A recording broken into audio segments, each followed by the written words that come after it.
Hey everybody, it's Dana and welcome back to the channel. I am so excited to be here today because guess what? It is the first day of Stamptember for Simon Says Stamp. This is 15 years of Stamptember, you guys, and I'm so excited to be a part of it.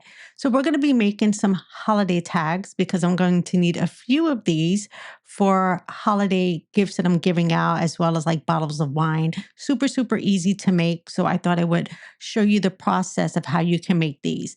Now, I did die cut out a few stars. You can use any shape as you want, circles, ovals, snowflakes, you name it. This is from Hero Arts Infinity 5-point stars. And I'm also going to be using Sage and Sangria. Simon Says Stamp Positively saturated inks. I love these colors for the holidays. And then these stamps that we're using today is a new one for Stamptember. This is called Big Holiday Words. Absolutely love it because this is a large clear stamp set that has many, many greetings. And I'm also going to be using this older embossing folder. This is a Filament Snowflakes. I purchased this, I think it was last year maybe, and it's been in rotation in my craft room ever since. All right, let's go ahead and get started. So I die cut two different sizes of stars. I have a larger star and I have a smaller star.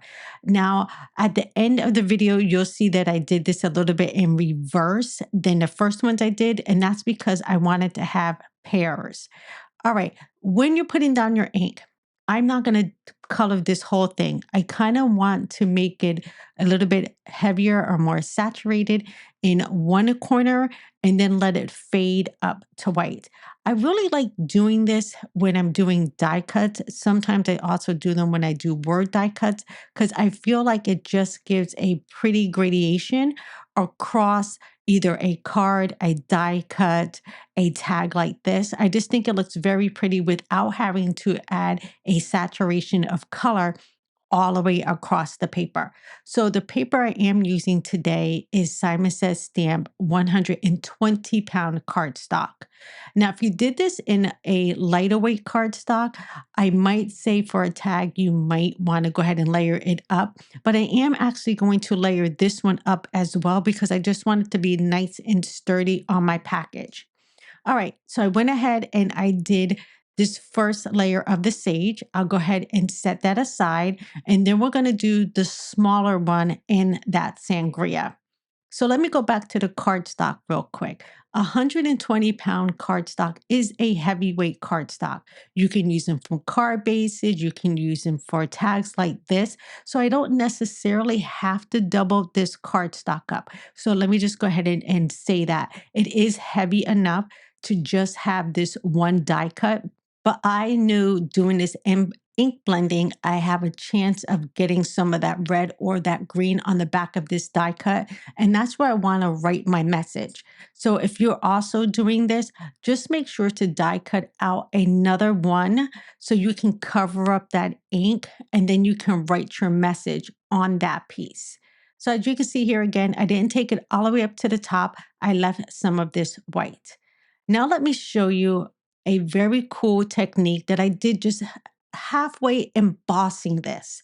I didn't use the embossing folder all the way across. I just kind of did it on a diagonal, just like I did the ink. So let me show you how to achieve that. So I'm going to bring back in my embossing folder and I'm going to put this die cut in, but I'm only going to put in the area where I want the design to be. So you see, I'm just kind of lining that up and I'm only putting in the portion that I want to have the design. Now, if you wanted to, you can totally go all the way in with this and it will look absolutely gorgeous. But I will tell you, if you do that, you're not going to have a spot to stamp your sentiment. You would have to stamp your sentiment on another piece of paper, die cut that out, and then put it onto your tag. So I went ahead and I'm lining this up and then I'm going to run this through my die cut machine. Now I'm using the Spellbinders Platinum 6. So I'm just using the sandwiches that it says to use with that. So you can see it really pretty here on this screen. Now you might not see it very bold like you see it in the red one. I'm going to show you how to amp that up. So one more time, I'm laying this on a diagonal. I'm seeing exactly where that line is going to cut off the design on here. And then again, I'm just going to close this down and run that through my die cut machine. So again, I'm just partial embossing on these. All right, so now we have the two, and you're like, oh, Dana, I don't see it. But once you go back over it with the blending, it really starts to pop. Now, I'm not adding any more color to this. I am just using what is left on my brush. So I'll do the same thing with the green one, and you can really see that design kind of pop out. Now, if you want to keep it soft, you do not have to do this ink blending. I wanted the design rather to be a little bit more evident in the video. Now I could see it obviously if I'm looking right on it and not in the video, but for video purposes, I want to intensify that a little bit more. All right, now it's time to place down our sentiments. So I do have a grit mat inside my MISTI here, and that's going to allow me to stamp both of these at the same time. That's a good thing about having these grit mats and having a MISTI. Now, I do know what sizes are going to fit on this size die cut. Now, if you did a different shape, like I said, if you did a snowflake or a large rectangle, you can use some of the larger ones. I know that these two, Rejoice in Peace, are going to work on this because I already made a few other ones. So now all I'm going to do is line up the sentiment where there is no embossing. So remember, that's why I said you could not have the embossing all the way across this star shape because you could not put down your sentiment. It would be very bumpy and uneven. So I'm just placing that sentiment right above that embossing. I can go ahead and close down my MISTI lid. And when I pick this up, I know they're going to be in perfect place. Now, if you wanted to mass produce this, what I would do is get the negative piece of this die cut that I did, place that into your MISTI, put in a couple of your stars, line up your sentiment, and then stamp. Take out your star, put in the next one, stamp again. Do you know what I'm saying here? So this way you kind of have a template to put your stars back into, and then you know your sentiment's always going to line up. However, if you're going to do it this way, I would say stamp all your sentiments first and then do your embossing. This way, you don't have to worry about your sentiment not lining up correctly with your embossing. All right, I'm going to stamp this one more time, just that Rejoice at the top because I feel like I'm missing just a little bit in the center. And now we have this gorgeous tag. These are super, super easy to make. Remember, if you're going to mass produce this, I would totally do that template that I just spoke about. Now let's go ahead and remove this and let's go ahead and turn these into tags. Like I mentioned a little bit earlier, I knew that I was going to get some color or possibly have some color on the back of these die cuts. So I did die cut out another piece and I'll go ahead and glue this on the back. I just want the back of my tags to be nice and clean so I can go ahead and write my message. Now you don't have to do this. This is just an extra step that I'm doing, but it's totally not necessary at all. Now I did go ahead and put this also on the red one. Again, it's just doubled up. And then I can go ahead and put down my weight on top, keep that nice and firm down. And then we're going to go ahead and use a hole punch. Now I've had this hole punch forever. I don't even remember who makes this. Might be Martha Stewart. I'm not sure. But all you want to do is get yourself a small hole puncher and punch in a circle where you can thread this. Now, if you don't have a hole puncher, you might be able to use like the Gina K Designs or the Simon Says Stamp pick tool in order to like push in a hole in order for you to go ahead and have an area where you can put your thread through. But to me, if you do have a hole puncher, I mean, this is something I've had, like I said, forever. So you might have one in your craft room. You just want to go ahead and punch a hole big enough that you can go ahead and lay your thread through. All right, now since we have this done, we can start turning them into tags. Now, all the products I use today will be linked below. If I cannot find this particular item right here, then I will link to it. All I'm doing is grabbing, I believe this might have came out of Simon Says Stamp Kit. I'm not sure, I can't remember, but I'm just looking for some gold mini stars here. Just a little something that I can put on these tags. Now, if you did not have the stars, you could totally do these clear sequences, but I figured because I was already doing stars, I might as well put some more stars on here. If you did not have this, you can also use some gold watercolor and do some splattering on that. That would be beautiful just as well. I just wanted to put in a few of these to mimic that whole star that we're going with here. And then this is just going to add a little bit of sparkle to my tags. Now, remember, I just said at the beginning that this is Stamptember. Like I said, Simon Says Stamp this is their 15th year, you guys, of Stamptember. And I want to say I have been purchasing since the very beginning. So I get excited just like you guys because I love to see what's coming out new for Stamptember every year. Now, for the string or for the thread, I'm using this metallic thread from DMC.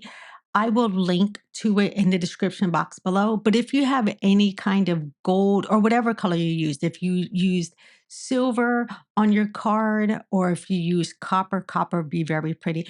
Just grab yourself some thread to go ahead and have those colors kind of like blend seamlessly over your tags. Now, let me go back really quickly to Stamptember. During the month of September, there is something called a golden bone. There's 4 of them that are released or put into a package during a Stamptember. They're randomly put into, one is put into a package. So there's only 4 packages, and you get to win a year's worth of the Simon Says Stamp release. So from October of this year to October of next year, you will win every single release that comes out from Simon Says Stamp. I think that is freaking amazing. I want to wish you guys the best of luck because I know if I were to win it, I would lose my mind. I would literally lose my mind, you guys, if I was able to get Simon Says Stamp products every single month for free. Yeah, that would be amazing. So, craft gods, if you hear me, go ahead and bless me with one of those golden bones. All right, so I went ahead and I placed the string through, and I'm just going to tie this off. Now, I did leave a very long lead on this because I'm not quite sure yet what kind of package I'm going to put this on. So I'm going to leave it longer instead of shorter because I can always trim this down. So that's just a hint too. If you're making these in advance and you're not sure what kind of package they're going to go on, leave those leads on these ornaments or tags rather a little bit longer. Now, if you are a subscriber, thanks for stopping and hanging out with me for Stamptember. If you're new here, don't forget to subscribe, hit the bell, and I would love for you guys to always come back and see me. Now, if you're not subscribed, you're not going to get notified. So go ahead and subscribe and hit that thumbs up for these videos as well because they really do help me. Okay, once this part is done, I do want to add a bow to this. So I am going to use the same thread and I'm going to put bows on these. I just feel like having these little finishing touches really does make these tags stand out. Now, I struggle with making bows, especially with thread like this. So I do kind of old school and I do like the bunny ears. And then I kind of like pull them through and then I adjust them. Now, I did speed this up because you guys did not need to see me struggling trying to make some bows. But once I get one done, you can kind of see how I do it. And then I can adjust the tails of this and then trim this off later. So once my bows are done, these are very, very thin bows.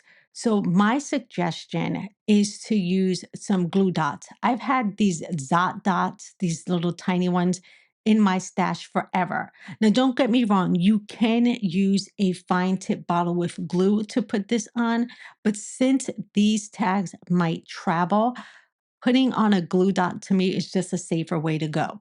So I'm just going to grab my pick tool here, and I just like to take the glue dot and kind of like roll it around my pick tool and just kind of grab it up in like one little piece. Once I have it, then I'll go ahead and put that right above where the hole is on my tag. And I'll go ahead and pull this back. Now, I think these are called Zot dots.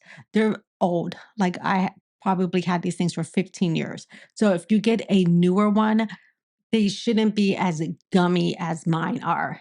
All right, I have that up there right on the top, and then I can go ahead and firmly press in my bow.